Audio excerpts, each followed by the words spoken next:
Gra. You already know what the fuck going on, man. Crash Out Economics in the motherfucking cut. We live a little bit late. My bad for that shit. What can I say? I was doing me. I was doing life. I was living life. I was doing all this extra shit. I was doing life. So we got some crazy shit going on right now that's live. So Trump is basically going completely crazy in the fuck? Why is that ad about to start? Trump's basically going completely crazy in a cabinet meeting, and we're gonna watch. There's a bunch of clips of it where he basically says he doesn't care about the midterms. He doesn't give a fuck about Cuba or Iran. He wants all that shit to end, and he wants Iran to end, and he wants Cuba to be invaded. And Marco Rubio says it's a crisis, even though it's a crisis on our own creation, which is wild as fuck. CBS just ousted another journalist that basically spoke out on the basically CBS being a government mouthpiece and a mouthpiece for Israel. Ken Paxton, a complete lunatic Republican who is like literally one of the worst people that you could ever fucking imagine in your goddamn life, just won a primary as a Republican candidate in Texas. And we're going to get into that and all his many legal problems and scandals. But for right now, the fuck did my shit go? Let me loop this shit. I don't know why this shit unlooped. Right now we're gonna get straight into this cabinet meeting because this honestly, it looks like pure comedy. It looks like pure fucking comedy. I don't even know how to describe this shit. Let's get into this. Fuck. This is not bad. Be super bad. Alright, let's go. High stakes cabinet. I had that horrible and that I think will be helpful. Last night was incredible. Not only Texas, but so many other places. And the numbers were fantastic. And I'm trying to watch this shit from the beginning. And dude, look at the goddamn White House. This shit looks like some fucking Alien versus Predator shit going on right now. it's been nasty. They've lost their leader. Alright. Reporting live from the White House. I'm not live from the White House, but we're reporting live watching Trump about to do an 11 a.m. Eastern time meeting. Shit started a couple hours ago. Or an hour ago. Let's see. Look at the fucking UFC building. That's the first off. We should definitely be looking at that like, what the fuck is going on, twin? What the hell? What the heliante? You know they took long as hell to fucking start this shit.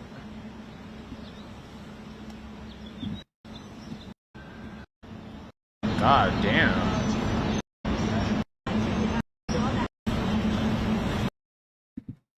"8 years.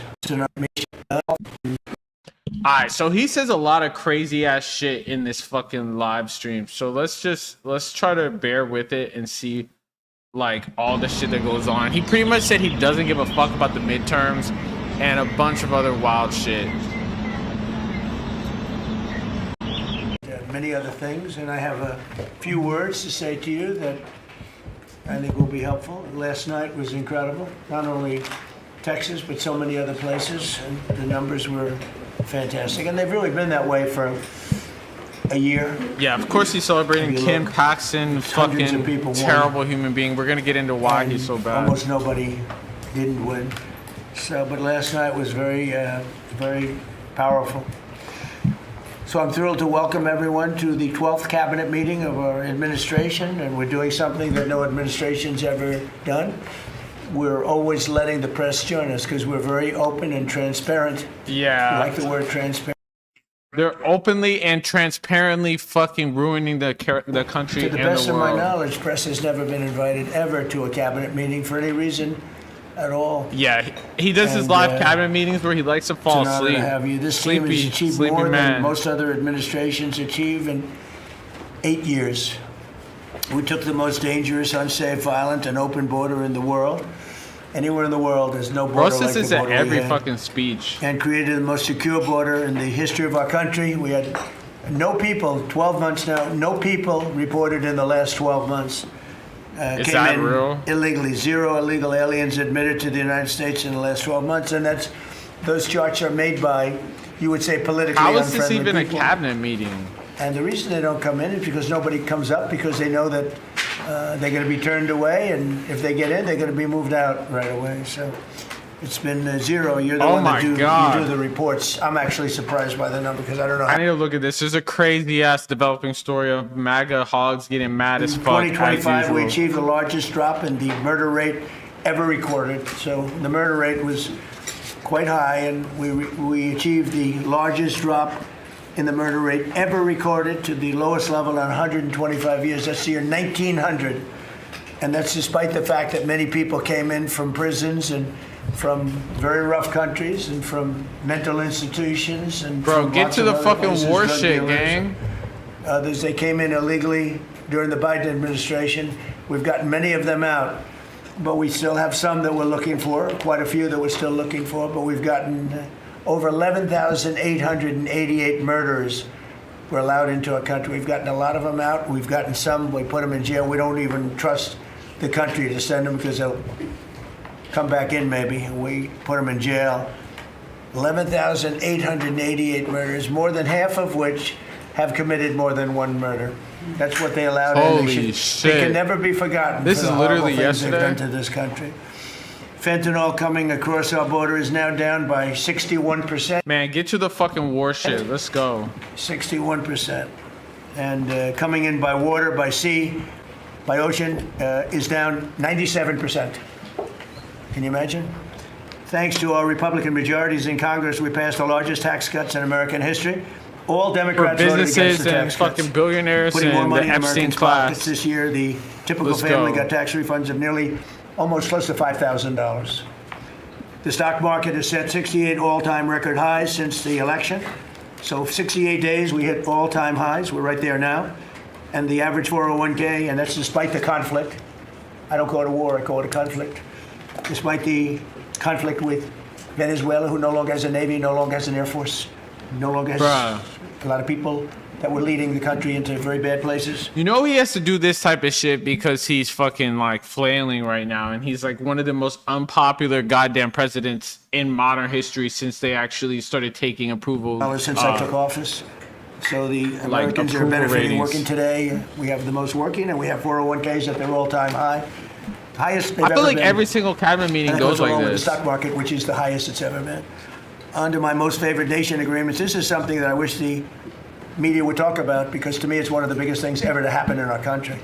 Certainly as to medical, anything having to do with medical, because drug prices, we're delivering record-setting discounts on prescription drugs with price differences of 400, 500, and even 600% at the TrumpRx.gov. We recently added nearly 1,000 low-cost generics to the website. So we have drugs down 400, 500, 600%. Now you could say 80, 90, 70, 60, 50% if you want. There are two ways. Depends on the way you ask the question. But a pill that would sell in Germany or in, let's say, in London for $10, we're selling for here for $130. Yeah, no universal health care, countries though. all agree. Otherwise, they would have had to pay big tariffs.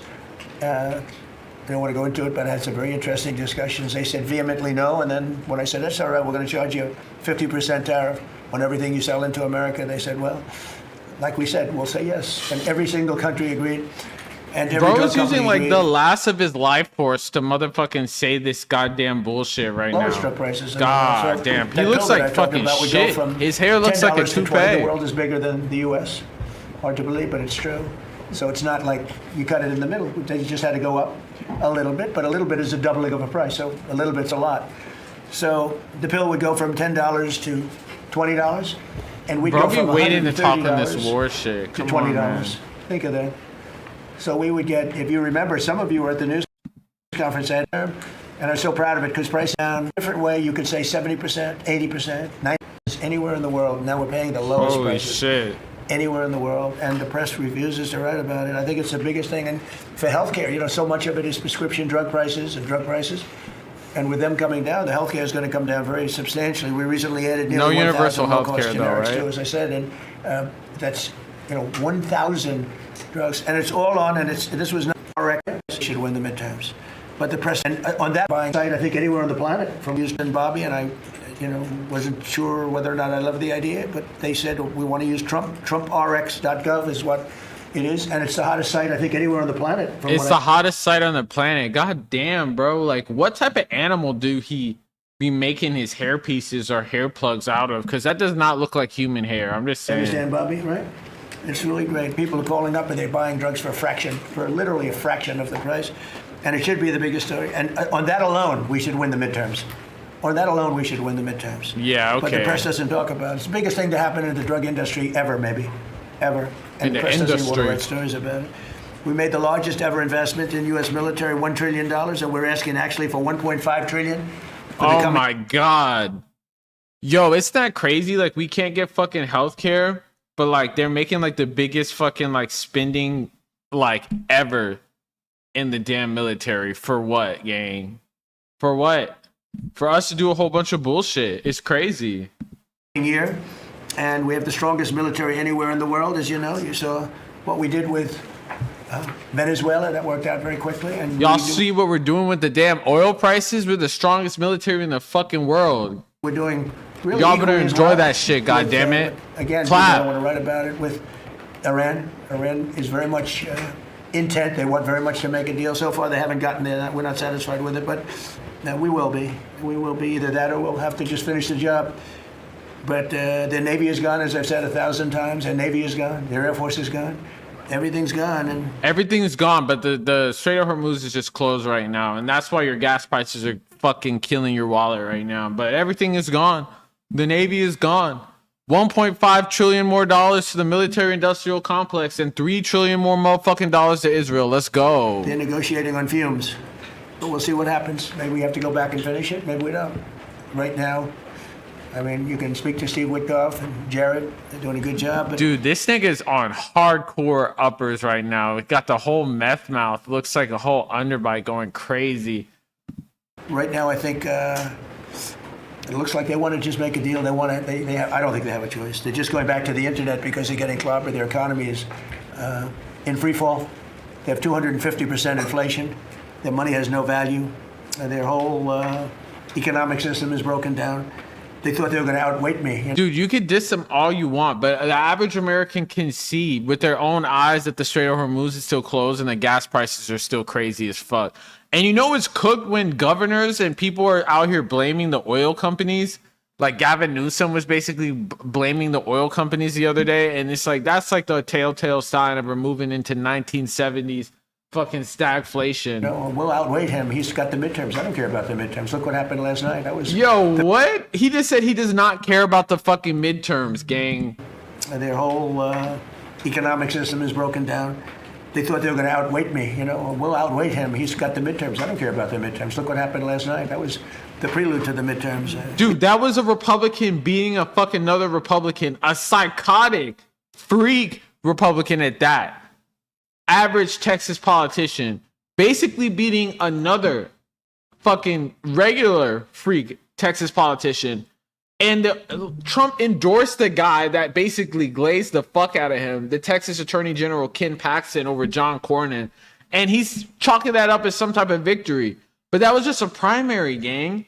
Like, you have to run against a whole nother fucking party, and we're about to see what happens in the general election. I'm just saying. People understand it. They know that, very simple, Iran cannot have a nuclear weapon. I'm doing that for the world. I'm not doing it just for us.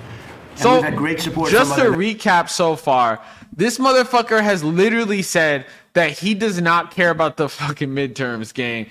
I don't know how else to say this. Either he's going to try to pull some bullshit with the redistricting, which they've been trying to do. He's going to, like, not count the fucking midterm election like results, or he just doesn't care about any of the Republicans and like literally just is hoping that he wins America on the messaging war, that like the war is almost over and shit, because this shit looks like it's not about to end before the midterms. No matter how much they say this shit, it looks like it's not about to end. By the way, we don't need it at all, but we've had great support from other nations. The problem is you always get the support when you don't need it. When you need it, you don't get the support. With Operation Epic Fury, our warriors are ensuring that the world's #1 state sponsor of terror never obtains a nuclear weapon, and they won't. Under the leadership of Vice President J.D. Vance, very proud of this, the White House Task Force to eliminate fraud is waging war on waste, fraud, theft, and abuse like nobody's ever seen before. He looks like Elliot Ness. Do you ever see Elliot Ness? Bruh, who the fuck is that? I'm telling you, the guys that are up there, Rural Central Casting, standing behind, what a group of people. No, it looks like a movie. I'm going to make a movie out of it, I think. And they're finding billions and billions and billions of dollars. And I just said, that's good. He said, you haven't seen anything yet. Dude, that's an old motherfucker. Bro talking about Elliot Ness? The fuck? Dude, what age is it? Is this nigga from the Gilded Age? Talking about born 1903, died 1957? Does anyone even know who the fuck? I mean, I guess he was known for his efforts to bring down Al Capone, enforcing prohibition in Chicago. It's a real deep pool. And, if he does really great, we'll have a balanced budget without having to do anything. This is the kind of money they stole. They're crooks. They're thieves. And I hope that Todd is going to do a real job. These are crooked people. These are thieves. This isn't like a mistake. Yo, we're talking about thieves. You're giving 1.7 billion to a fucking pedo hillbilly cabal, the J6ers and shit like that. It's planned out. Crazy. Just talking about one person, he got hundreds of thousands, millions of dollars for securing one man, for taking care of one elderly man. He was a service. Man, we're gonna talk about fucking millions of dollars. Jake Lang, Jan 6 check. Let's talk about millions of dollars. Jake Lang is looking like he's about to get a fucking January 6 check.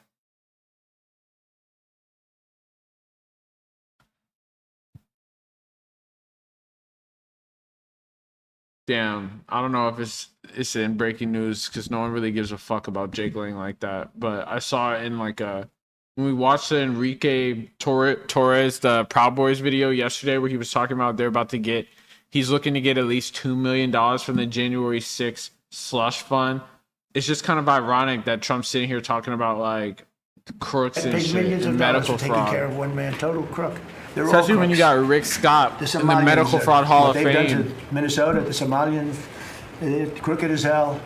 Elon Omar. Oh my God, this crooks. is racist as fuck. And we got them. Now we're putting the clamps on. But boy, I tell you, that's an impressive group of guys that you have behind you. I was watching that, and a couple of very strong women too. But I was watching that last night. I said, I'm proud of you guys. In 2 months, we've exposed tens of billions of dollars of defrauded taxpayer money. Dude, I could expose tens of billions of fucking taxpayer dollars going to God knows what with these motherfuckers. We got 400 million of taxpayer dollars proposed for the Epstein Memorial freak off Jeffrey Epstein fucking ass ballroom with a freak off layer in the bottom, Fuhrer bunker. God damn. Prosecuted numerous fraudsters, Todd, and stopped billions of suspicious payments, very suspicious. Oh, you haven't seen anything yet? What do you see? I'm getting reports from Todd, from JD. I've never seen anything like it. The kind of just hundreds of billions of dollars was stolen, and no other administration would do what we're doing. Just let it go. Everybody was getting rich, and I think we have a chance to save Social Security without doing anything to it by just the numbers of fraudulent people on Social Security, people that are 115 years old. Dude, what the fuck are we talking about? Are there really 115? Let's fact check this shit. Are there 115-year-olds on Social Security that are fraud? There's no evidence of widespread 115-year-old Social Security fraud.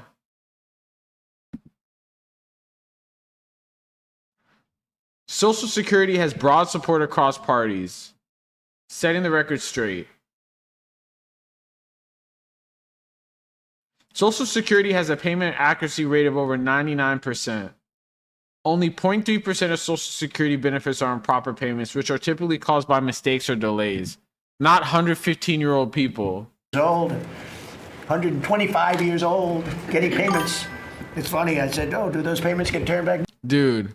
Wait, is he saying yes? He's saying that there's 125-year-old people getting Social Security checks that don't exist, that basically people are there's no one 120 years old, but he's basically trying to use an argument with no fucking evidence whatsoever. His own Social Security office said that there's very small most times that there's actual mistakes in payments, like unintended payments, it's mistakes. Like it's not fraud. He's trying to say that there's like millions of people that are motherfucking 125 years old getting dead people to fucking like fake social security accounts to get social security checks from the government and shit with no evidence whatsoever. No, they accept them. Well, somebody's getting the payment. It's not a person that's 125 years old.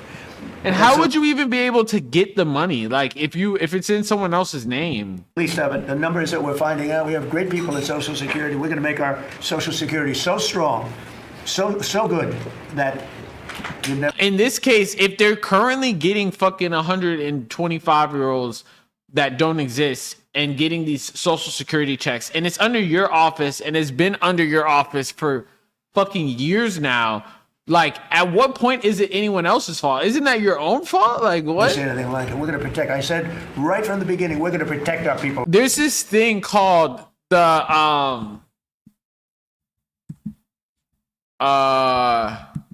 friend enemy distinction.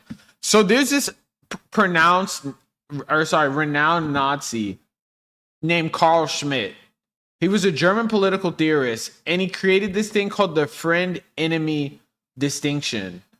And, wow, this is actually Harvard Kennedy School wrote an article on this shit.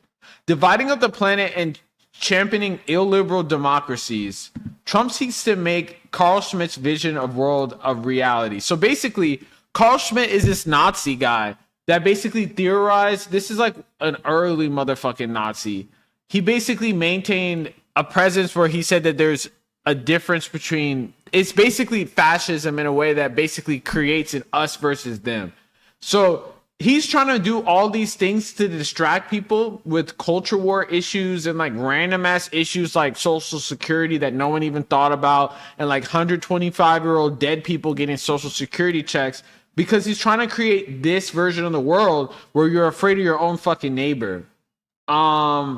40 years after his death, Carl Schmitt maintains an uneasy presence. Many consider his views Odysseus because he supported National Socialism. Still, his perspectives on both domestic and international politics are the kind of view against which liberalism must be defended. Right now, this means liberalism, I mean, we don't really fuck with neoliberalism, just to be real, must be defended against an unexpected proponent of Schmitt's views, the 47th president of the United States. As far as international issues are concerned, current politics seem to vindicate Schmitt. He believed that he who says humanity always lies. Among other things, it used to be an American exceptionalism that revealed how difficult it is to build a world where that is not so. Its impressive leadership in the human rights domain notwithstanding, the U.S. also was long a provocateur of global norms from which it often exempted itself. During the first Trump administration, economic nationalism guided by egotistical grandstanding threw many a wrench into international collaboration that has been built in response to calamitous breakdowns. American exceptionalism, basically the idea that like Americans, the world must be this way while America's doing a completely different thing, was replaced by economic nationalism, which, I mean, American exceptionalism is already fucking bad. But now it's been completely replaced with economic nationalism, which is like these tariffs, and it's like we need to get back at China and have a trade war and all this other shit. But this article's mainly just talking about like globally, but even amongst like our country, he's really using this idea of Carl Schmitt's friend-enemy distinction, basically in a fascist, totalitarian, authoritarian way of basically saying that like it's us versus them. The imaginary motherfuckers that are stealing the Social Security and taking advantage of welfare, and people that don't need that shit apparently are like taking advantage of it. That's why we need to take all this Social Security and look into all the fraud that may or may not be happening that he hasn't given any fucking evidence for. And it's just kind of a crazy way to live. It doesn't really affect us. Like, we don't really think about this shit. When we think of people on Social Security, we're probably like, damn, they probably need Social Security, right? We're not thinking about like, oh, there's a fucking Somali immigrant in Minnesota who's like getting Social Security and we're not even 100% if they need it or not. And like, we should take it from them. That's what they're thinking. But really, they're using that as a distraction to distract you from the war, distract you from him with fucking Epstein tapes of him fucking little kids in a Tel Aviv bunker somewhere that are forcing him to do the bidding of Netanyahu, distracting us from the high gas prices or attempting to. And it's only working with fucking boomers. As we see, like, the younger people don't give a fuck about none of that shit. But that was just a tangent. I was just explaining, like, why he's talking about there's apparently Social Security fraudsters that are 130 years old using dead people's names for payments and shit like that. On Social Security. If the Democrats ever got in, you wouldn't have Social Security would be bankrupt. People wouldn't be getting anything. But he's trying to cut Social Security. The thing about all these motherfuckers is they believe in austerity, which is cutting social safety nets so they could fucking get their slush funds for their Epstein Memorial ballrooms or for their fucking, like, their slush funds for, you know, January 6ers, hillbilly pedo cabal, black, brown shirts and shit like that. And he's proposing another 1.5 trillion for the military industrial complex. Two of the largest Medicaid fraud cases in Minnesota history, as well as the largest autism fraud case ever charged by the federal government. You saw that with millions of dollars just being stolen. Everybody had autism. Everybody had autism. Bro, not to even bring up, speaking of autism, we got to talk about Trump, what he said yesterday about autism, where he said that circumcision basically causes autism. I'm like fucking like tweaking today. I'm like barely able to pronounce words for some reason. Circumcision, autism, RFK. And then Trump was like, what did he say? Trump was like, I've studied circumcision. I've studied it a lot, actually. Nigga said also, if you step back a bit, how much money can you possibly get out of Social Security frauding as one person in comparison to that's what I'm saying. It literally makes no goddamn sense, gang.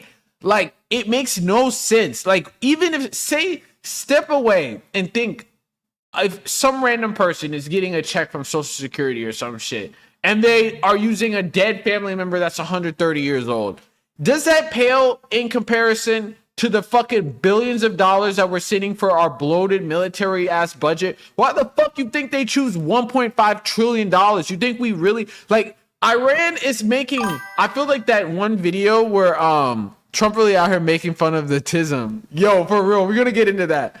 I really feel like Iron Man, remember when Iron Man, where the one dude in the first Iron Man, where they're like, Tony Stark made this fucking iron suit in a cave with scraps. Iran basically they changed the military industrial complex for a worldwide basis with fucking lawnmowers with wings. And we're spending 1.5 trillion on our fucking military. Obviously, we don't need that much. We're just sitting it so like people have fat contracts and shit like that.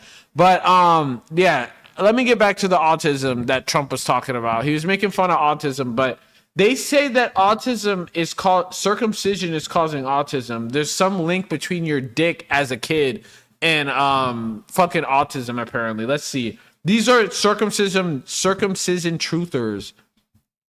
It's a whole movement right now. Yeah, go ahead. There's also there's many other confirmation studies. There's 2 studies that show children who are circumcised early have double the rate of autism. Yo, is this real? Children that were circumcised have double the rates of autism? It's highly likely because they're given Tylenol. Oh, okay. This is positive, but all of it is stuff that we should be paying attention to. Bro, I wouldn't listen to this motherfucker for any fucking healthcare advice if he was telling me to eat like vitamins at a certain time of day. Just by the way that he's sounding, he sounds like the least healthy motherfucker in this room. And this shit looks super fucked up and grainy, but I don't know if you could tell by his peptide skin and shit. I know. I don't have autism either. I don't know if this is a new phenomenon, that circumcision and fucking using goddamn Tylenol is like a new thing. Like they changed the fucking Tylenol recipe. So, none of this is positive, but all of it is stuff that we should be paying attention to. Yeah. But do they use Tylenol for circumcisions in Mexico? Or if you're Mexican American, then maybe you just use a different type of fucking Tylenol, honestly. Because apparently it's double the rates, according to this guy. Is stuff that we should be paying attention to.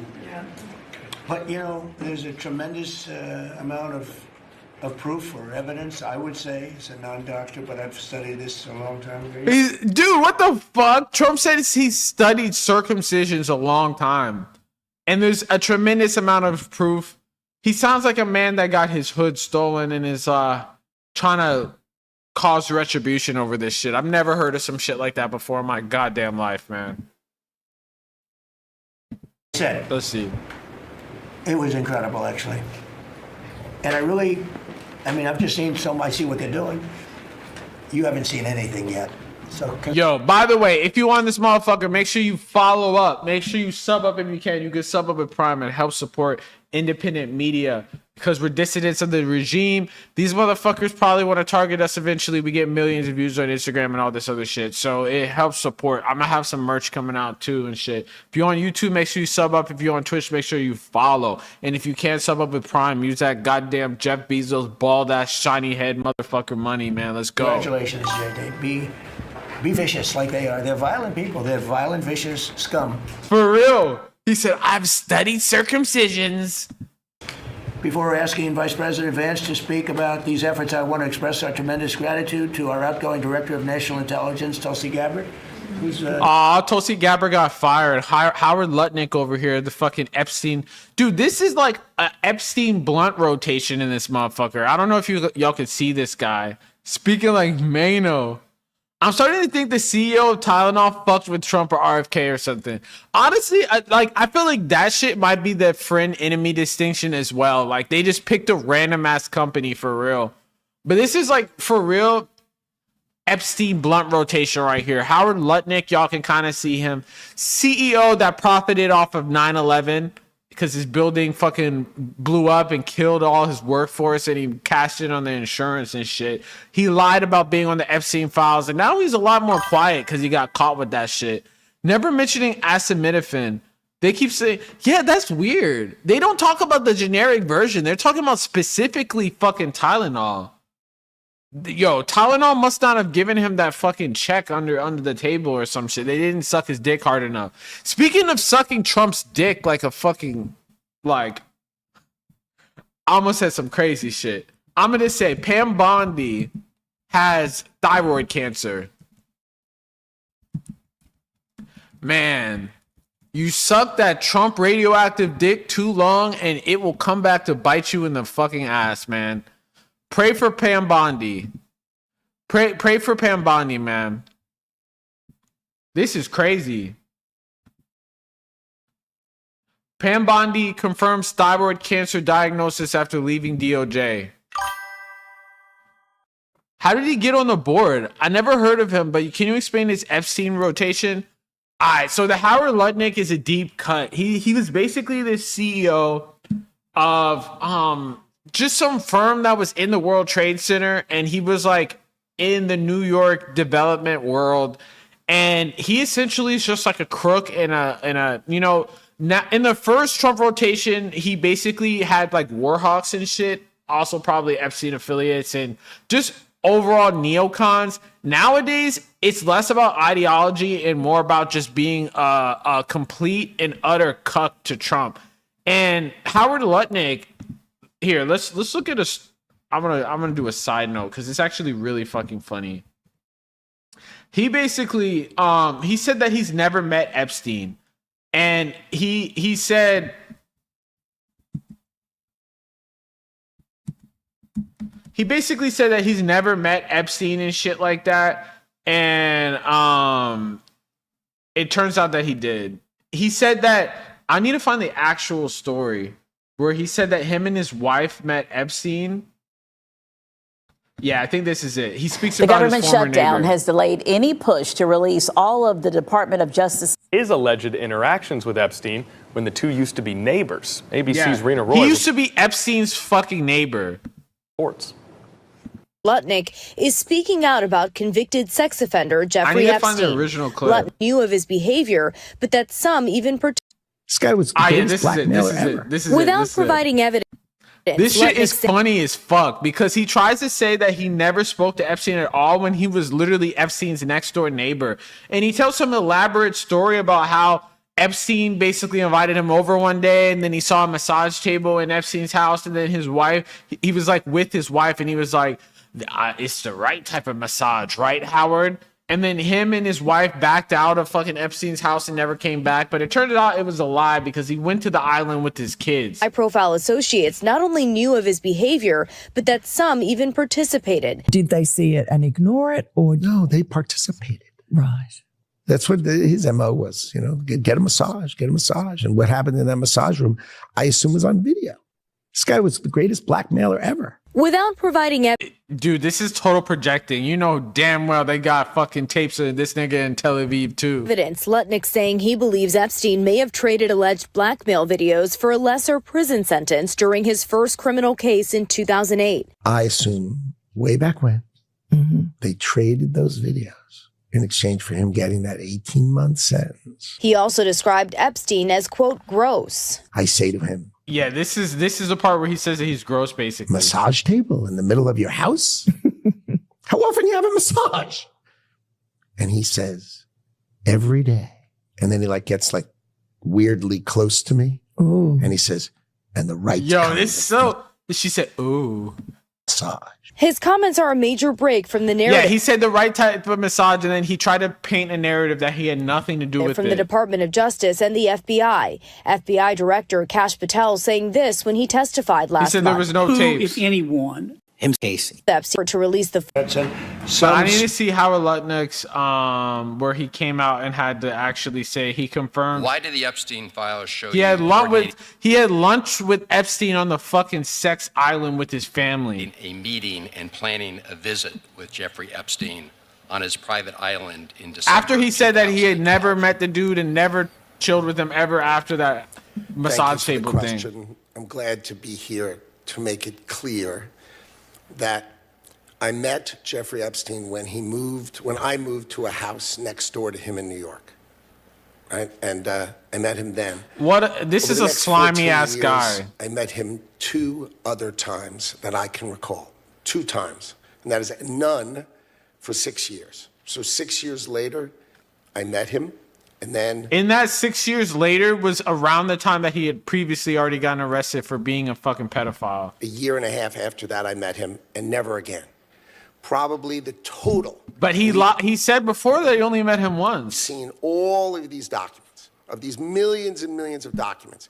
There may be 10 emails connecting me. Yo, out of these millions of documents with this convicted fucking pedophile sex offender massage agent, there's only 10 emails that have me implicated. Only 10. 10 out of a million. And I'm exchanging messages with him and inviting my family over to his house and shit, but probably about 10 emails connecting me with him over a 14-year period. Only a little bit, over 14 years. I really outdid myself. Did not have any relationship with him. I barely had anything to do with that person. Okay? Secretary Lutnick,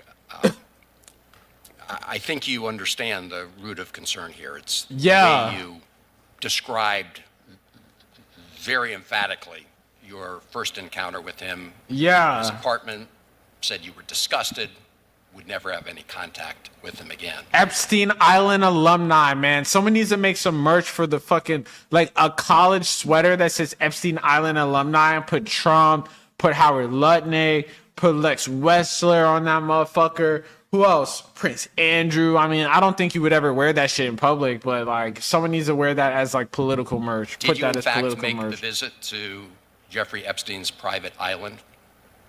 Yes. I did have lunch with him as I was on This nigga said he never met this dude ever again. And he said, I had lunch with him on the fucking island. On Little St. James, that creepy ass fucking island. Even before all the shit that you knew was going on there. No one questioned that there was a weird ass... There was a weird ass fucking... what is that temple? Some freak ass temple going on at Little St. James, gang. What the fuck is that? This shit didn't look weird? Quite a few law enforcement vessels leaving Jeffrey. Dude, no one thought this shit was weird. The fucking random ass sex island. I need to see the temple. Well, I guess they don't have the temple on that motherfucker. But you can kind of see a picture of it. This shit, like, no one thought this shit was fucking weird. I don't know what the fuck this is, but no one thought this shit was weird. Like, no one thought that there's just like a random striped temple in the middle of a fucking almost uninhabited island. Like, that shit is bizarre. Going across on a family vacation.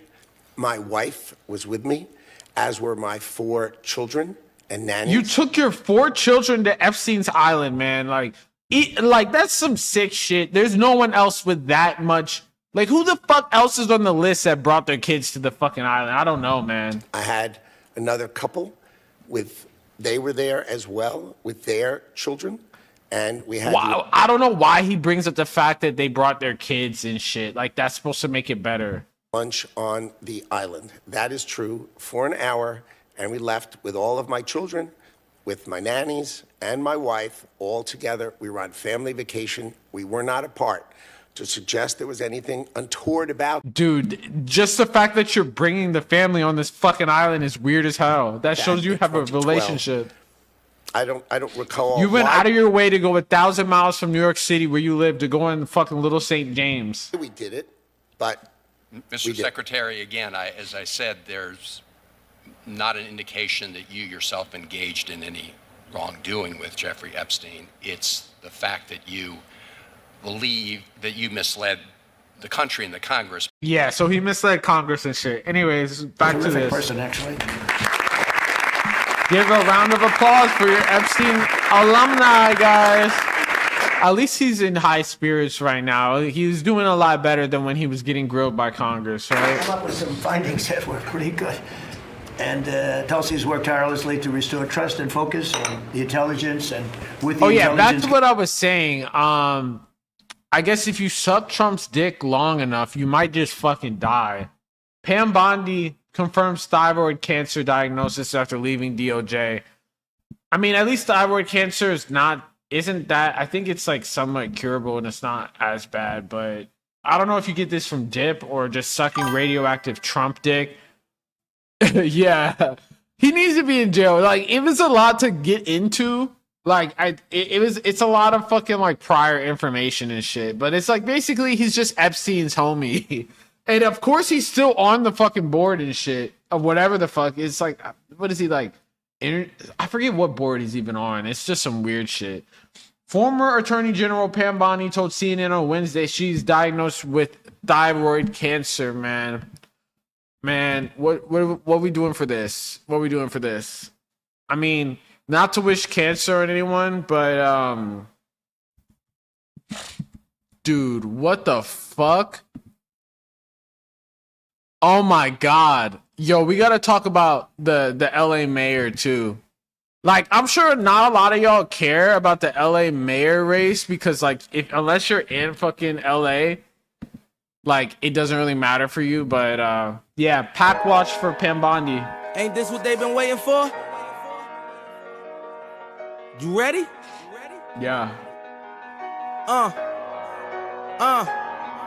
I used to pray for times like this, to rhyme like this, so I had to grind like that, to shine like this, in a matter of time I spent on some locked up shit. Yeah, she shouldn't have been dick riding Trump so badly that she basically lost all her morals and shit like that. And I hope that Pam Bondi, I hope the prognosis is bad, and I hope this bitch dies and burns in hell. I'm not even gonna lie. Fuck this fascist. Anyways, she's diagnosed with thyroid cancer from natural causes, not like anyone kills her or nothing like that. I'm just saying, they have to like slit your throat to get it out. Oh, hell nah. Yeah, I know thyroid cancer is like some kind of like intense shit. Like, I don't even know what causes thyroid cancer besides dick eating. I don't want to grok this shit. I'm gonna actually Google.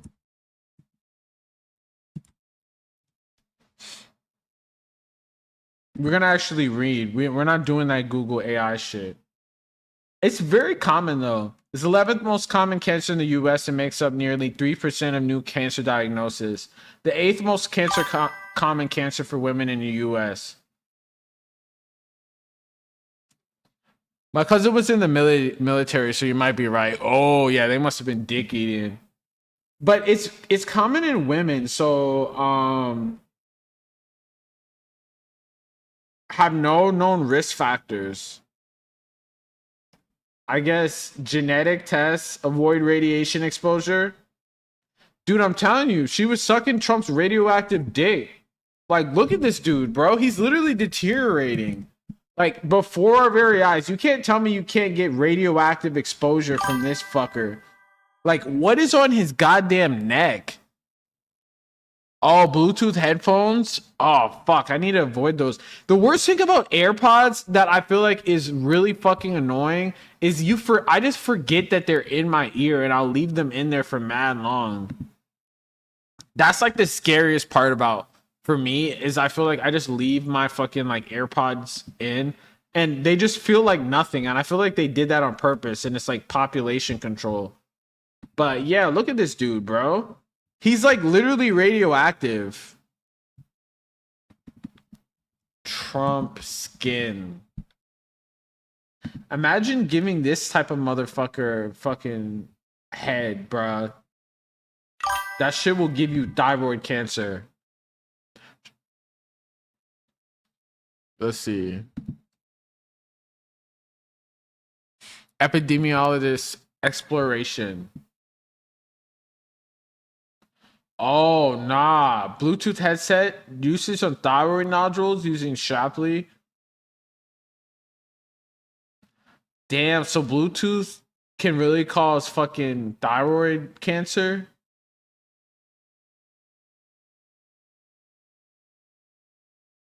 Damn. This makes me want to take these fucking Bluetooth headsets out right now. I have some Bluetooth headsets in right now. But yeah, I guess Pam Bondi was wearing Bluetooth headsets while sucking Trump's Bluetooth radioactive ass dick. And dick riding too hard, and now she has thyroid cancer. Yeah, they were about to put her on the board of AI.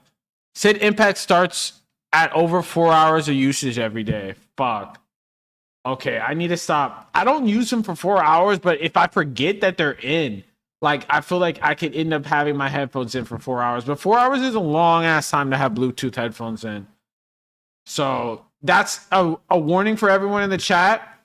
Don't suck Trump's dick and don't fucking leave your Bluetooth headphones in too long or you'll end up like Pam Bondi and have thyroid cancer. Community, they all respected her. They listened to her. She gave us leads that were pretty much, people thought they were dead and they weren't dead. They were right there. And she was able to expose a lot of things that we used at the FBI with Cash and with Todd. And I feel like I don't like these camera angles. Like the one thing about like the Trump government is they love the media and they're like one of the most accessible fucking governments ever in U.S. history. And that means that like not only are they doing like fraud right in front of your very eyes, but on top of that, like they're very responsive to the media. Like if you're a media person, you can call Trump's. He has an actual phone that you can hit up and he'll call you. They have these cabinet meetings live and shit like that. But I just don't like the angles because why are we looking at JD Vance's scalp? Like, god damn, bro. Like, I mean, you got to have a barber on deck at all times to really be like on TV like this. But it's just like, yo, like the angles, like we're getting too much access to these people. We see like the back of the head and the hair pattern of the second most powerful in command. Well, he's not really the second most powerful, but second in command of the United States government. It's just kind of weird. JD and everybody else, it was amazing. She dramatically reformed the Office of Director of National Intelligence and cutting the staff by 40%. They called Tulsi Gabbard. He's talking about Tulsi Gabbard right now. They called her DNI, as in she was the Director of National Intelligence, but they called her DNI as do not invite because they did not invite her to none of this shit. And she prevented countless terrorists and cartel members from entering the United States. She exposed mountains of evidence related to the Russia hoax, probably the greatest hoax in the history of our country. Although when you look at the fraud coming out, there's a lot of them. I mean, honestly, there's a lot of them. But the Russia. Everything is fucking fraud, right? Hoax, a great hoax, a very dangerous hoax too. and revoke security clearances of officials involved. We just and she forgot about declassified Russia. numerous historic documents of special public interest, including related to the JFK and RFK assassinations, which everybody wanted to see. And all right, so I'm just gonna play a couple of highlights because this motherfucker is saying some crazy shit right now, and I feel like we need to address it. So Trump basically said that they're not talking about easing up any sanctions, no money, which is a lie because Iran is basically asking for $24 billion in unfrozen assets in the Iran war. So let's see what he had to say about that. would not make me come. Is the U.S. considering easing sanctions on Iran to allow Iran to sell? Yes, they are. Because Iran has all the fucking leverage right now. The U.S. has no goddamn leverage whatsoever. So, of course. No, we're not talking about any easing of sanctions or giving money. No sanctions. He just doesn't want to say it on live TV. He doesn't want to say, like, look, we're losing this fucking war right now. Iran doesn't need much to basically keep the war going. They don't even need to fucking shoot any U.S. soldiers or shoot down any planes. All they need to do is keep the Strait of Hormuz closed because the U.S. cannot do shit about it. So essentially, we lost this war and we've been losing this war. The only reason why we can't get out of this fucking war, he wants to get out of this war, is because there's a vote of fucking sex tapes for Trump and kids from Little St. James Island or some other Epstein estate in Tel Aviv. And Israel is basically controlling the U.S. American foreign policy right now. No money, no nothing. He's just saying this shit for the cameras. We have control of money that they claim is theirs. It is theirs. We literally just it's basically like sanctioned money, like $24 billion that is theirs. We'll keep control of that money. And when they behave properly and when they do what's right, we'll let them have their money. So they're gonna get the money.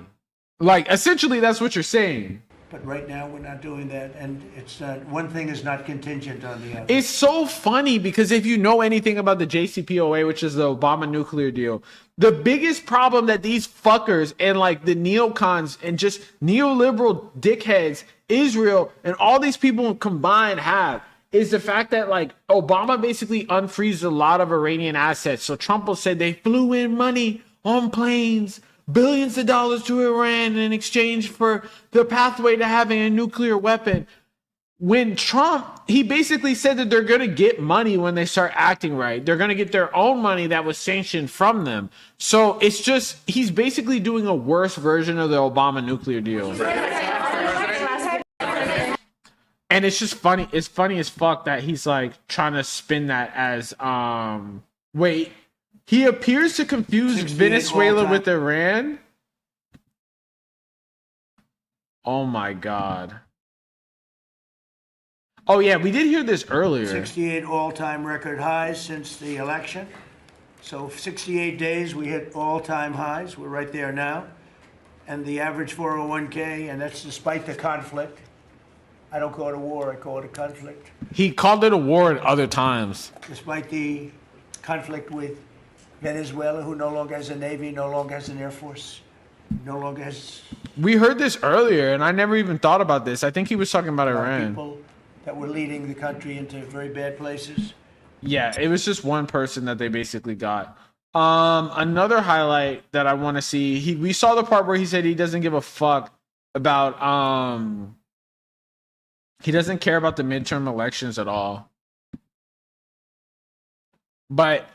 in response, let's see what Iran has to... oh, wait. There's actually one other clip that I want to show. This is what Israel's basically saying.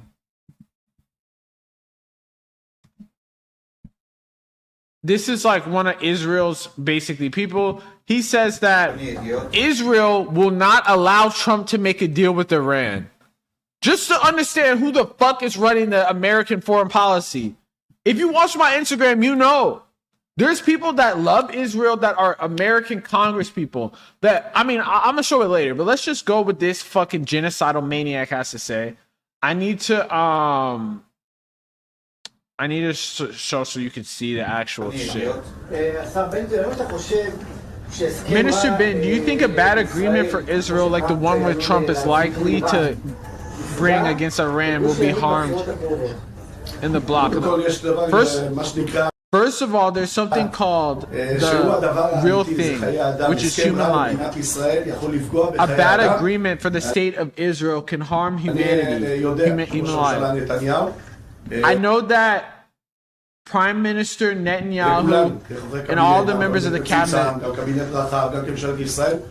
cannot allow this to happen. But this is a bad agreement. Oops. Fuck. Keep in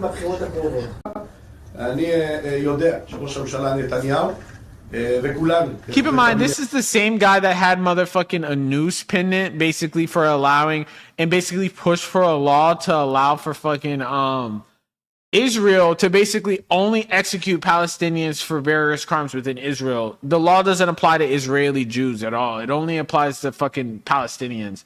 So this is a fucking complete genocidal, proud genocidal maniac, was labeled a terrorist even by Israeli standards. And he's now basically one of the leaders of American foreign policy. Israel cannot allow this to happen. But this is a bad agreement. There is an agreement that can harm the state of Israel.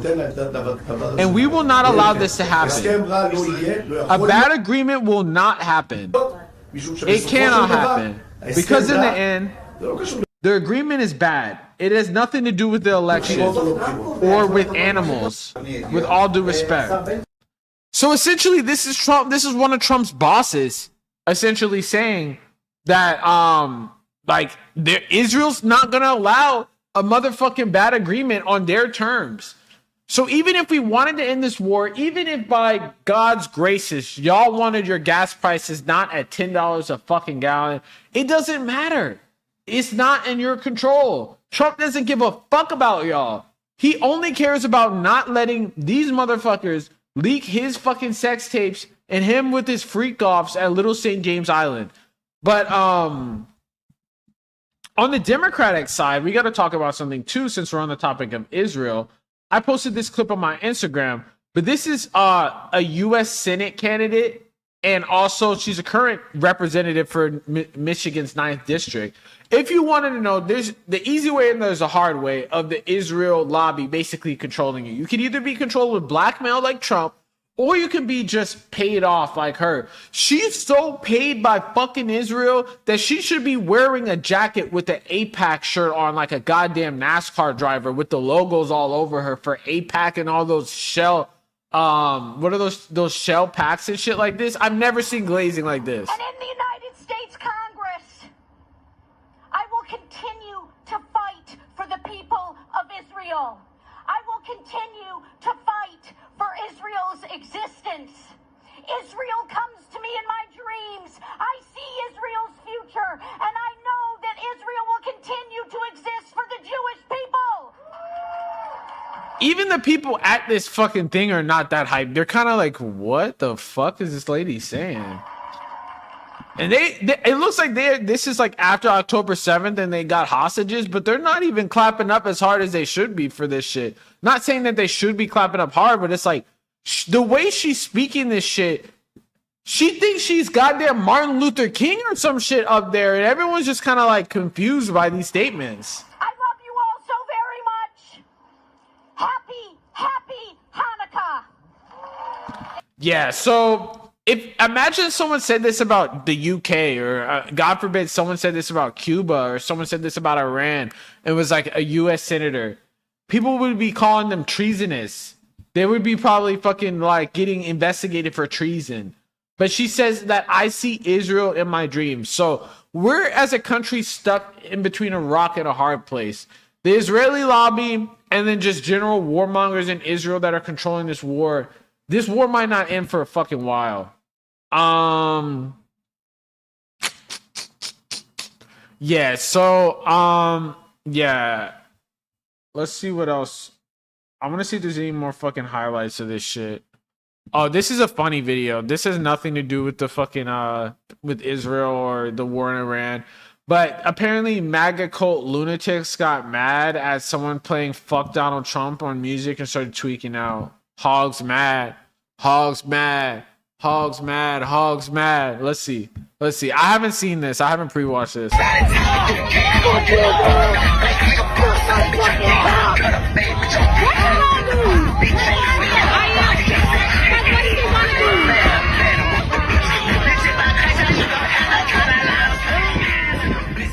Dude, this is the most overstimulating fucking video I've ever heard. There's like 5 different songs playing. There's a fucking hog trying to get free. They got an American flag on this dinghy. He goes swim over and beat them up. Yo, this is probably Florida too. Stand your ground. I'm running this nigga over like a drunk boater hitting a manatee. I'm not even capping, but free the manatees. Like, I'm not saying I would hit a manatee, but if in a stand your ground state like this, I would run him over like a drunk boater hitting a manatee. I'm just saying.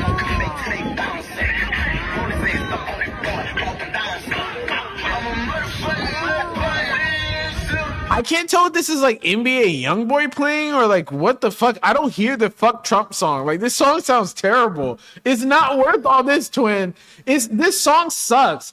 I'm still saying fuck Donald Trump. He could eat 1,000 dicks. I mean, obviously he is apparently an expert in dicks because of circumcision and blowing Bill Clinton allegedly.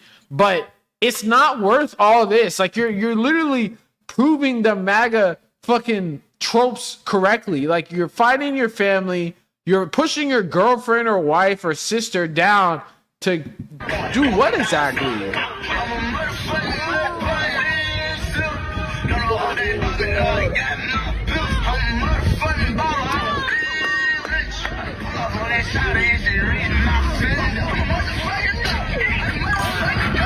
Dude, what the fuck? This is sad. Like, if you're really going to bat over anything like this, like, the only thing that I would find acceptable for someone to be fighting to fight someone over would be maybe if someone like disrespected your partner, your wife, your boyfriend, or some shit like that. But even then, you're on a boat, so it's like, what the fuck are you gonna do? Unless you're gonna ram the boat like a goddamn pirate, I don't see what you're doing here. And I don't hear the Trump song. Like, I don't know if this is misinformation or some shit, but it's like, I just don't hear the fuck Trump song.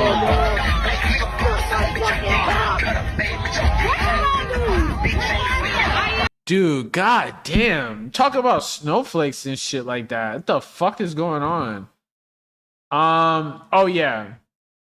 They asked Trump if he's going to the Knicks game. Let's see what he says. No, I was invited. This is a long ass fucking interview, and it was getting a little boring. So I'd rather just get the clips out of it instead of boring y'all with fucking Trump like falling asleep and shit. Over the next week, 2 weeks, a lot of good things are happening. So President Trump, the Knicks game next week? No, I was invited to I was going to go on Wednesday, but they closed it out very quickly. They great. And Jim Dolan's a great guy. Is it closed out? The fuck? I mean, yeah, the Knicks did win. I forgot. But that wasn't on Wednesday. What day was that shit? I don't know what fucking Wednesday bro was referring to. That was on Monday. As you know, owns and in charge of Madison Square Garden. He's having a good year. Boy, what a team. They win all their games. They have some great players.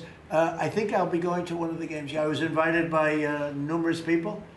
And he's not going to the games. Jim, and I think I'll be going. It's great to see it. President Trump, on election fraud, President Trump. The Knicks have really suffered for years. What's your prediction? Dude, Pete Hegseth laughs so goddamn hard at every bullshit ass joke. Let's see if there's any more shit from this meeting what the fuck? Oh yeah, this is when he got booed last year when he went to the Washington Commanders game. Sucks. I don't know if there's any more clips that we didn't see already. What? Oh yeah. Basically in this too, I need to find Marco Rubio's actually. Because they basically say that they're gonna invade, they're gonna do something about Cuba. Oh yeah, this was a crazy statement too. So if you don't know, basically a lot of the Arab countries, probably most of them, I think besides maybe Bahrain, if I'm not mistaken, they don't even see Israel as a legitimate state. And Trump basically wants these countries that don't fuck with Israel, they don't see Israel as a legitimate state, they don't have any relations with Israel in an actual basis. Number one, because of the fact that if they did, their Muslim majority populations would fucking hate the fuck out of these like authoritarian kings like MBS and MBZ. But also too, like he basically wants them to sign a treaty, the Abraham Accords, and wants to force that on these countries. A bunch of countries in the region. Obama, what a horrible agreement that was. It was a setback for this country, for the whole world. The Middle East would have blown itself up. No, I would like to have the countries we were talking about with Saudi Arabia, UAE. Having Saudi Arabia, UAE, and Qatar fucking like sign the Abraham Accords is like, I don't know. It's like a crackpot dream, man. It's like you're literally going outside, getting a crack pipe, and smoking that shit. If you think that they're gonna do that shit, and the others, we'd like to have them immediately join and Steve Witkoff is working on that with Jared and some others, but would like to have them join the Abraham Accords. It'll be historic if they do it. And we would. It would be historic because it's not gonna fucking happen. I think they owe that. They're not gonna do that. Like the only way that they would possibly consider doing that is if the ethnic cleansing in Lebanon stopped, and maybe if the motherfucking like genocide in Palestine stopped, maybe. But why in the fuck would you trust people like that literally said that we're forcing the government like policy? And it's wild too that we're like so cucked to Israel when you think about it, because it's like, dude. The House of Saud, for instance, these niggas have like $1.4 trillion in capital that they control. And then MBZ and his family in UAE basically control trillions of dollars in real estate and other types of ventures, not even including the $400 billion that they control in the oil market and shit. It's like, to be honest, why are we so cucked to Israel? Obviously, Israel is like a foreign outpost. It's basically like an aircraft carrier in the Middle East and shit like that. But it's like, you would think that it makes more sense, since we're such a hyper-capitalist society, to motherfucking be in it for the money. Like, in it for the money, on twin. Like, we're not in it for the money at all. We're in it just for a fucking ethno state. Like, that's crazy. A tremendous sign. And I think those countries owe it to us. Yeah, they don't owe us a fucking goddamn thing. You're smoking crack, man.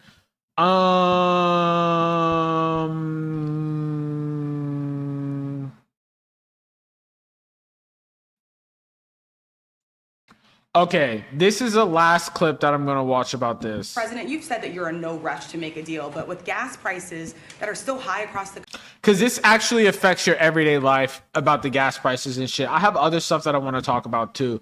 And we've been on this meeting for long as fuck. But let's see. They would use it instantly. I've gotten to know them. They would use it instantly. Does that give you more urgency, Mr. President? You've said that you're in no rush to make a deal, but with gas prices that are still high across the country. Keep in mind, this motherfucker says he's in no rush to make a deal when the gas prices are probably, he's basically sticking his dick in your wallet to keep things like, I don't know, PG-13, I guess. He's fucking up the money right now for you and for everyone included. And it's like, gang, the fact that he just doesn't even care about actually making a deal, like, y'all should be concerned about that shit. If you drive. Travel. Does that give or you have more to urgency fly to make a deal? Why doesn't it? Well, I'll tell you the primary urgency. If I said this, it wasn't covered properly, but the primary urgency is that we can't let Iran have a nuclear weapon. But at the same time, we have a tremendous amount of oil, gas, coal. We have tremendous. The prices are still going up because the way that the oil markets work with demand and shit like that, essentially, that's what really drives the price, essentially. When you look at oil futures and all that shit. So it's like, it doesn't matter if we have all this gas and coal and oil and shit. Number one, because we don't nationalize our oil. So these companies are not like, we have to literally, how are we going to force them to sell it to only the American market, So it's like, it doesn't even fucking matter if we produce all this shit. Yeah, we have it, but we're shipping it out to other places in the world. Amounts of energy. We're blessed with something very special.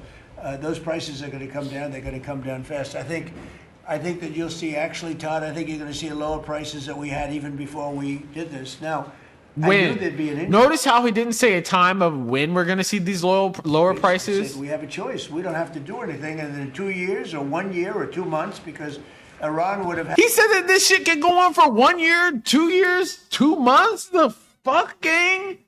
Dude, there's estimates that I've seen with like basically University of Chicago professors saying that we're on the urge of a global fucking catastrophe with the energy markets if this shit continues till July. And it's already getting kind of bad. Like, we're already seeing shortages. We're seeing extreme prices of fertilizer and everything's going up and shit. If we didn't hit them with the B-2 bombers, Iran would have had a nuclear weapon within 2 weeks from that date because they were ready to go. And if they had a nuclear weapon, it would have been used already. It also would have been used had I not terminated the Obama deal, the Iran nuclear deal, as we call it. That's like contradictory. So they said that the Obama nuclear deal was the one thing that was stopping them from actually making a nuclear weapon. He said that if he hadn't terminated it, they would have already used a nuclear weapon. So then why didn't they use a nuclear weapon after they passed the Obama nuclear deal? Like, when in that period where they actually had the deal, why didn't they just use the weapon then? That was in my first term. Had I not terminated that, they would have had a nuclear weapon a long time ago. Now they're on a high speed. A guarantee that. Now they're definitely gonna be fucking getting a nuclear weapon, because why the fuck not? We literally killed their leader unprovoked. If I were them, I would want to be more like North Korea. It would have been used, and it would have blown up Israel. It would have blown up the entire Middle East, and that's never going to happen. Yeah, please. Bro just said Israel and then the entire Middle East and shit like that. Speaking of Israel, let's get into this playlist so I could give you all the news and shit about what's going on with the world. President Trump's health is under renewed scrutiny. Obviously, his health is not looking so fucking good. He might be fucking dying or some shit before our very eyes. I just don't know what the hell is good with them. Let's start with some happier news, because we've been talking about dark and gloom. Man, this could possibly be my next mayor in LA, Spencer Pratt. Latinos for Pratt. They dropped this, and it's apparently him pretending to live in this fucking trailer. These are one of these expensive ass trailers too. These Airstreams are taxed as fuck. But let me just fucking, I'll shut up and let him explain. Oh, wait, is this on this is on fast speed? Dude, California politics is in a dark place right now, in case you can't tell. Daddy on the Pratt Daddy on the beat, ho. Dude, this shit is cursed. What's the password? Is this AI? People. What the fuck? Pratt Daddy on the beat, ho. I don't know why he always What's the shows his password? toilet. LA voting people.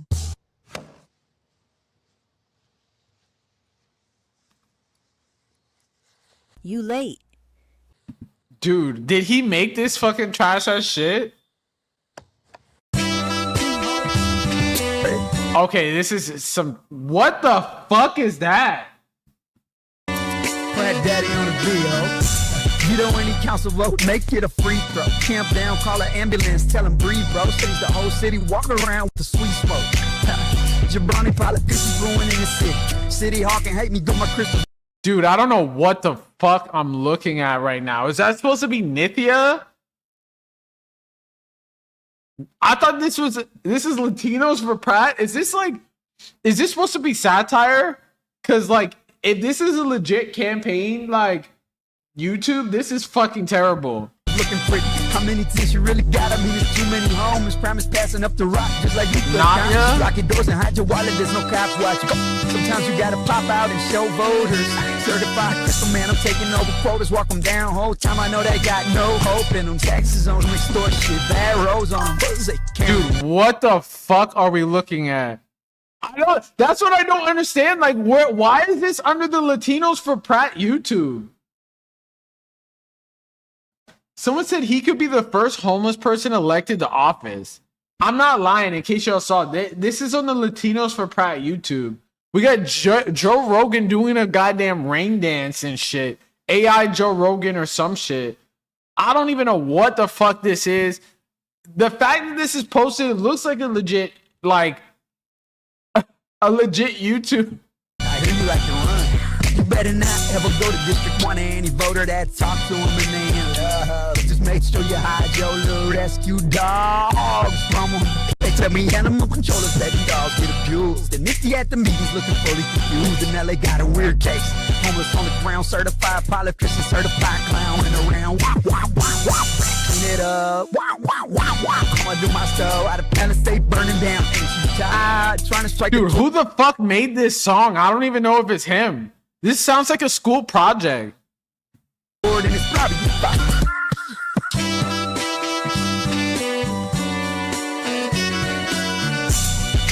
they not like us. They not like us. They not like us. Latinos for Pratt is not affiliated with Pratt for mayor.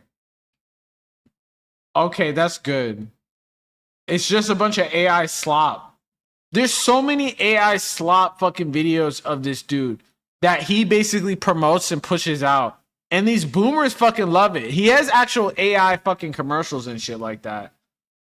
God damn.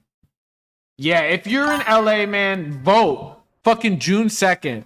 My brown skin is burning watching this. Living in LA is equivalent of an open air drug circus, and this is who my people are supposedly standing by. Yeah, I don't think that anyone is actually standing by him. I think that he's sort of like, I think he has a lot of support. I mean, he makes it look like a lot of people are standing for him, but I think he has a lot of majority of his support outside of the country. Or not outside of the country, but outside of the state and outside of the city. Like, I think it's like, obviously, Republicans. I mean, Trump didn't even fucking know who the fuck this dude was. But Republicans, they're just going to gravitate towards Republicans. So they have a lot of support in that way. But speaking of Republicans, we got to talk about the big news, which is Ken Paxton. This fucking demon, he won the Texas primary runoff election. So let's just look at his charges. Because he has a lot of fucking legal problems, obviously. List of legal issues. So he has securities fraud in 2015 charges, impeachment on bribery and abuse of office charges in 2023, federal bribery and corruption investigation in 2023, where he was investigated by the FBI, whistleblower retaliation and civil suits. State Bar of Texas sued Paxton for professional misconduct following his attempt to overturn the 2020 presidential election. In his securities fraud indictment, it basically came out that he was cheating on his then ex-wife, and she, who was on, she was like in the actual trial, had to basically recuse herself. This is a certified demon. And by, I guess, for Texas politics, I feel like Florida politics always gets like a really bad rap. Obviously, you got like James Fishback and shit, who's like a groyper and a fucking damn near neo-Nazi. This motherfucker, though, is just like evil by Texas standards and shit. But he basically won the runoff election versus the guy that was another Republican who was, you know, generally just regular evil. And Trump didn't fuck with him because I guess that John Cornyn was against the war. Yes, it sounds very much like Texas. I feel speechless in a way. But, you know, they're not going to let me do that. Wow. To the people in this room. Anyone that is there, anyone that's voting for this person has to have a severe mental issue. Like, you have to be fucking crazy. People a lunatic. And to the people of the great state of Texas. And he swept. This dude put belt to ass on the other guy that wasn't endorsed by Trump. And he's basically going to go up against James Tallarico, who's a progressive Democrat. And it's going to be very interesting to see what the fuck happens. Tonight, we just made history. For the wrong reason. You get this man as senator and your state is fucked. I want to thank my family, my kids, my grandchildren, the Paxton Patriots, and every single person here today. Without your love, your support, and your prayers, we would not be here tonight celebrating this incredible victory. I'd also like to thank all of the grassroots, local, state, and national leaders who supported this campaign. Grassroots, more like probably big oil and a fucking pedophile rapist president. Including Congressman Brandon Gill, who just spoke. Lance Gooden, Congressman Nels, Congressman. And then there's one person who I think you might know, President Donald J. Trump. Dick Rider of the Year. Let's go. It's kind of interesting, like the typography of like these signs. Like you got to have like really conservative type letters and make it simple. And then that's how you make your, that's how I feel like the Republican signs are. They just keep it simple as fuck. When everyone in Washington told him to abandon me and abandon the people of Texas, he didn't. They should have abandoned you. The Republican Party trying to get this dude out of the fucking party for a while now. Because he's that Instead, evil. he gave his complete and total endorsement. Of course. President Trump is the leader of our party, and his endorsement in this is the most powerful force in politics. A little dick riding. And I'm honored to have his support, and I look forward to working with him in the Senate to deliver for Texas. Dude, he even has the evil guy smile from like early 2000s movies. Tonight, we just sent a Texas-sized message to Washington. Yeah. I said it in March, and I'll say it again now. Today, change was on the ballot, and change won. Let me be clear, this is not just my win, this is your win. We just proved that this Senate seat doesn't belong to Washington. It belongs to you, the hardworking men and women of this state. Dude, there's not a single person of color back there. I mean, I guess that guy maybe, but this dude is definitely like hardcore Texas Republican. Even for Texas Republican standards, he's hardcore. We went up against $150 million in all the attacks in the world, and you know what happened? The voters declared loud and clear a simple truth. He put belt to ass. I don't even think if the other dude got any counties. Texas is not for sale. Dude, you're gonna sell that shit like a motherfucker. God damn. Texas is for sale. It's in the for sale aisle. The for sale rack if he's up there. Now I want to take a minute to say something about Senator Cornyn. I want to thank Senator Cornyn for his service to this state. Yo, I was thinking that too. Are you talking about this guy? Or yeah, this guy is weird as fuck. He looks like a fucking evil villain, like oil executive. Like he fucking poisons wells and kills people to get his fucking oil drill baby drill shit on. John has dedicated much of his life to serving Texas. He's worked diligently for years to help Texas. And for that spirit of service to the Lone Star State and our nation, I'm very grateful. Thank you, John. Texas first. So no matter who you supported in this race, whether it was me, Senator Cornyn, or you voted for someone different in March, I want to thank every single Texan. And I want to let them know that I just want to hear what he says about James Talarico. Tonight is not the end of a campaign. Tonight is the beginning of the fight to preserve every value we hold dear. The future of Texas and the future of America is on the line, and I intend to do everything I can to expand our movement. I've won 3 statewide elections because I know how critical it is for our party to come together. He's currently the Attorney General of Texas as well, too. So, and that's what we must do now. Without a shadow of a doubt, I will be the Democrats' #1 target in November. Texas will be the radical left's #1 priority. But if there's one thing I know about Texans, it's that we're not going to let them take it. Yeah, we're not going to let them take it. We don't want that free healthcare shit. We don't want none of that shit, man. We just want oil money. Yeah, for real. I don't even think he even bothers reading that shit. This is just all straight from the heart. His evil, evil soul. This campaign is not about red versus blue. It's about so much more. What is it about? My opponent is the most extreme radical the Democrats have ever nominated. Yo, he said that his opponent, James Talarico, who's like the equivalent of a youth pastor, is the most extreme candidate that they have ever ran. Ever. The most extreme candidate that they've ever ran, ever. I mean, there was a whole candidate that said, and she was also in Texas and San Antonio, and I quote this. She said that Zionists should be sterilized and put into camps. That was a person that was on the Democratic primary in not San Antonio. I think it was San Antonio or El Paso.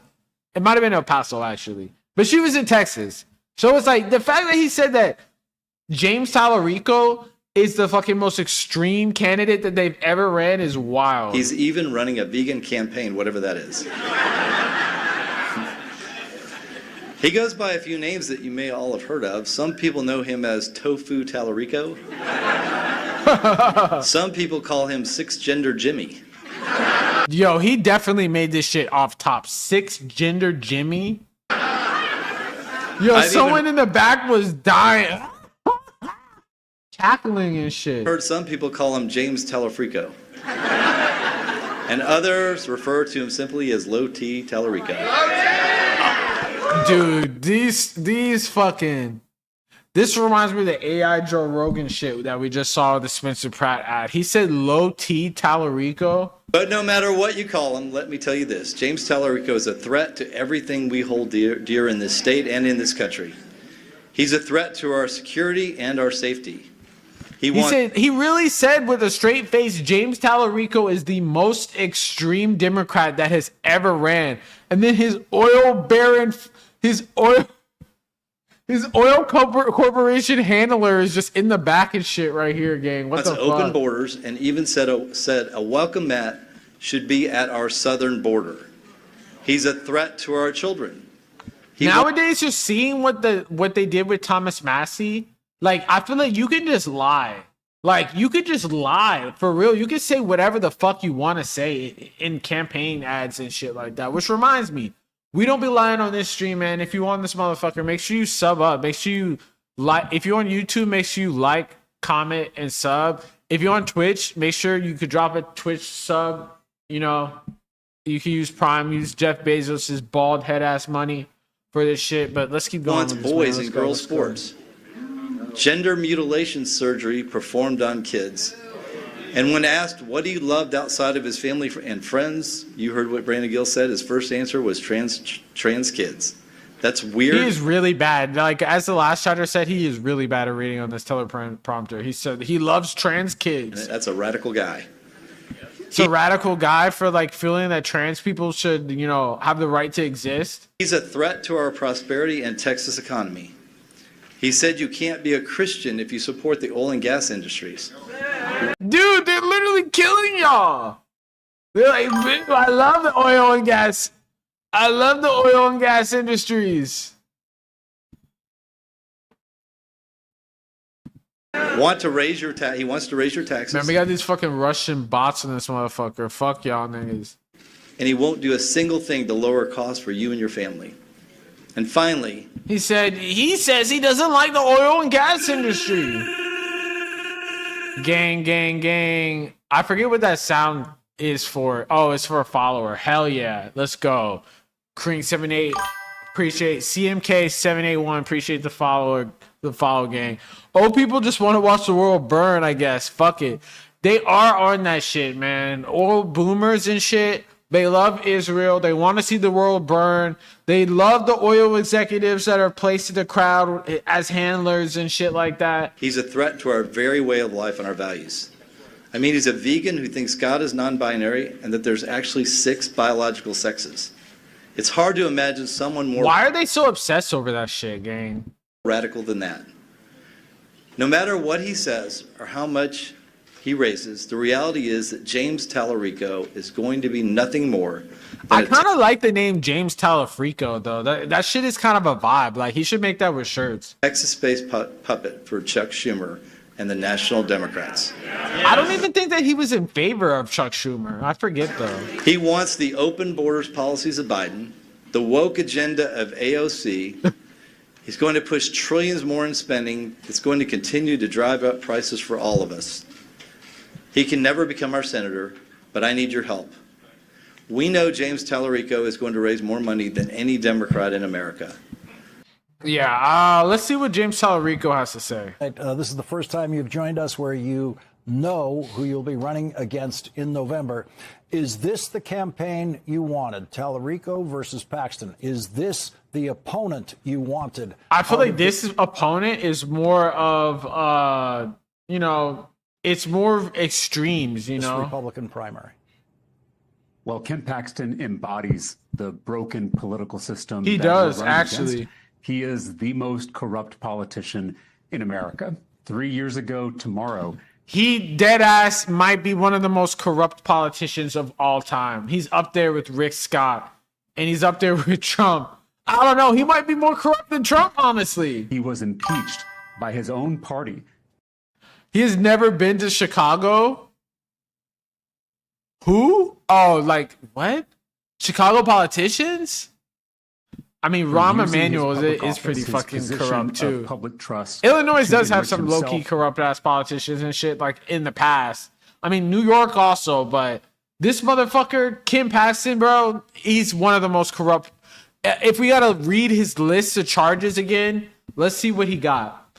Securities fraud indictment in 2015. He was indicted on 2 felony charges of securities fraud and 1 count of failing to register as an investment advisor.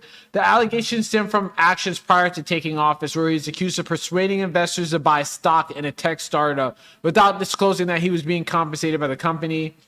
Impeachment on bribery and abuse of office in 2023. Federal bribery and corruption investigation by the FBI in 2023.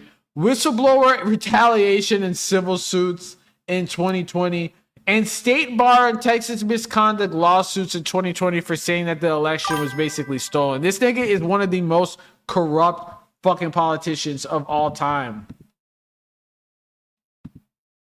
Fuck.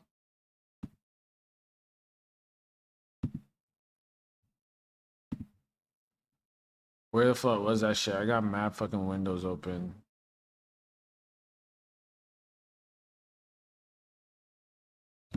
Yeah, bro got hella fucking charges and shit. That shit crazy.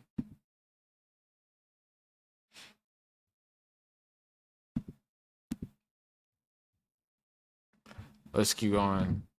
And his donors at our expense. And that is exactly the problem in our politics. I mean, Illinois does have hella fucking like, you can't even lie. Illinois does have, what is that one dude that sold Obama Senate seat? Fuck, Bogdanovich or whatever.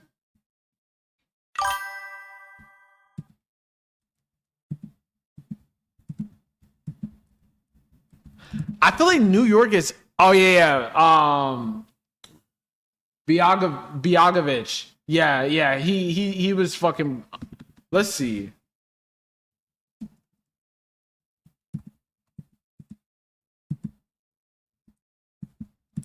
I wouldn't be surprised if Illinois is up there.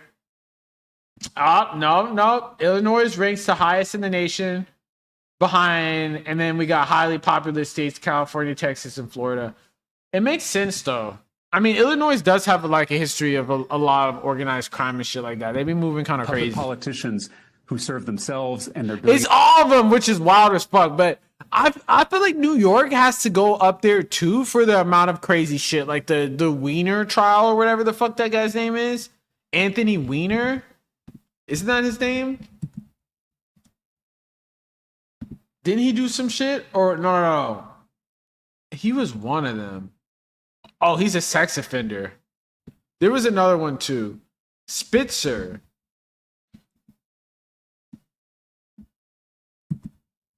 Maybe these are just more high profile, or maybe I was just growing up in the Northeast at the time, so I thought that it was like super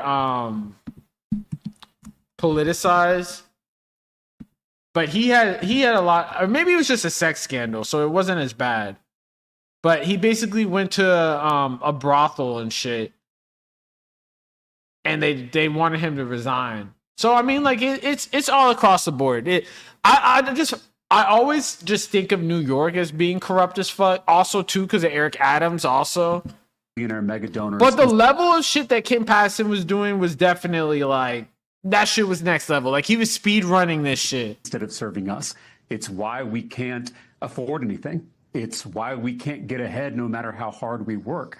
The system is rigged by corrupt politicians like Ken Paxton. And so it's going to be all of us. It's going to be Democrats, independents. Dalton, Illinois.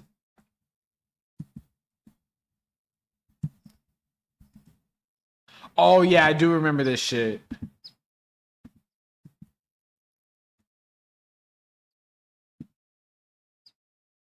I hate looking at these fucking AI overviews, man. There was another mayor too that was somewhere. I forget where the fuck that shit was. I think she just had to resign. I mean, most people fucking that get caught for this shit end up having to fucking resign, and they don't ever get like actually in trouble for this shit. There's another fucking place where there was some crazy shit that basically went on. I feel like it'd be smaller towns where the crazy shit happens, because when you have big cities, you have a lot of oversight. So when you have control over these smaller areas, it's a lot different. But basically, you get to see the difference between the two. But I want to get into a little bit of the Iran war and how it's affecting the chaos is the general worst. people. A lot of people that voted for Trump, for instance, like farmers, are basically getting fucked right now. Enemy to farmers. And that's where we're at right now. I traveled to Nebraska, where the Iran war is hitting workers as hard as anywhere else in the country. Right now, we're paying the... Man, shout out Nebraska. This is where my family's from. If y'all ever wondered or cared, this is where my family is from, like on my dad's side of shit. So I know a little bit of 2 or 3 things about the fucking corn huskers out there, man. Cost. I'm paying the cost. Shout out of the pump, Dropside and News. I'm paying it at the grocery store. I'm so frustrated with how this Trump election has gone that we're going to do no more foreign wars. We're going to... Man, like, I feel sorry for y'all for thinking that there was going to be some different shit that was going on. But I don't know what the fuck to tell y'all. Like, what makes you think that you can trust this dude? 34 convictions? Multiple, like, sex crimes? Like, y'all can't trust no politician, but especially one that has, like, a rap sheet like this. Prop up the middle class, and this is doing the exact opposite. Farmers say... Keep in mind that these farmers are not just, like, poor fucking backwood people. Like, they're probably millionaires and shit like that, and they're kind of down bad. What they're feeling in the fields, Americans will soon feel in their homes. We're really hurting now. Every person in America is going to feel this. This is to let y'all know that y'all gotta be aware that this shit is about to it's about to hit different, gang. It's about to hit different. Y'all about to feel this shit. Nebraska, just outside of Omaha, it's planting season, a time of the year when farmers lay down seeds and fertilizer, praying for enough rain to grow their crops that will feed the country. Bill Armbrust, a corn farmer from Elkhorn, has been working this land for decades. My soybeans are just coming up right now. We're going to get this going real quick. Scott Thompson grows corn, soybean, and alfalfa and maintains a cow-calf herd in Kennard. He said many of his friends are 3-time Trump voters. 3-time Trump voters? Bro, he fucked over the farmers every single time. Every summer, farmers like Scott and Bill lock the first and the second time. in fertilizer prices for the following year's crop. It's how they plan, budget, and survive. This is what I'm talking about, and there's nothing about Trump that says anything close to middle class America get it if we starve or struggle. Yeah, he really could give a fuck. It's true. There's nothing that says it at all. And it's like, as a farmer, he's previously fucked y'all over before. So it's like, it makes no sense that y'all trusted him. With nitrogen fertilizer up 54%. But this is the dangerous thing that y'all need to realize is that nitrogen fertilizer is up. Fertilizer's up like crazy because it's produced, I think, in the Middle East, or has some type of production with like the whole oil processes and shit that's going on out there. They're going to explain it more. Basically, all you need to know is that food prices, along with the traveling prices of diesel are all going up. So diesel and fertilizer prices are going up. So food prices are about to go up. And it's going to get a lot fucking harder. Let's see what they're going to say. The closure of the Strait of Hormuz. Nobody knows what to do. And next year's planting season, 54% since the closure of the Strait of Hormuz. Nobody knows what to do. And next year's planting season is already in peril. So nitrogen in general and fuel both spiked because of the war and directly. We've exposed ourselves pretty heavily to whoever it is that produces our nitrogen. And right now it's a great deal of it is coming through the Strait of Hormuz. We're 2 months away from the nitrogen fertilizer comes to the Strait of Hormuz. We usually lock in nitrogen at a cheaper price, and it's through the roof right now because of this Strait of Hormuz deal. With that, we're anticipating not only higher prices right now, but probably higher prices for quite a long time. On top of that already being in place foundationally, we've added to that the increased cost of phosphorus, the increased cost of fuel. Every product I buy on this farm gets shipped in by truck. Everything I produce on this farm gets And shipped you need diesel for all these trucks and shit. out by truck. Diesel fuel down the road is $5.70, and those trucks get about 6 miles to the gallon. So this is going to inevitably affect everyone. Trump's Iran war is just the latest farming crisis. Before this, sweeping tariffs cut off export markets for corn and soybeans, and before that, COVID sent prices soaring through the roof, and they never came back down. It was really bad before the war started. Ever since COVID happened, our input costs have jumped considerably, and they haven't come back down. The frustration cuts deeper because of who many of these farmers voted for and why. I would say the group of people that I run into are three-time Trump voters. Three-time Trump voters. And they voted for a president that said, no new wars, America first. And we have a new war, and America last, and it's Israel first. And the last thing that I got to cover real fast is Israel basically and what they're doing in Lebanon right now. Sharif, give us the latest news out of Lebanon and the fact that Netanyahu last night said quite publicly that he intends to actually launch an intensified new military campaign targeting Lebanon. Dude, there's another I mean, video. that's right. I mean, President Donald Trump. Where they're actually showing it.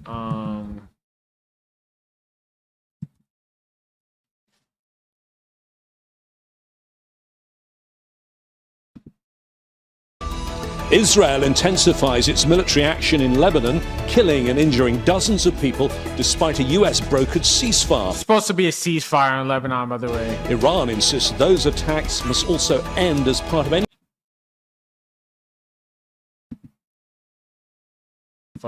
deal with the United States.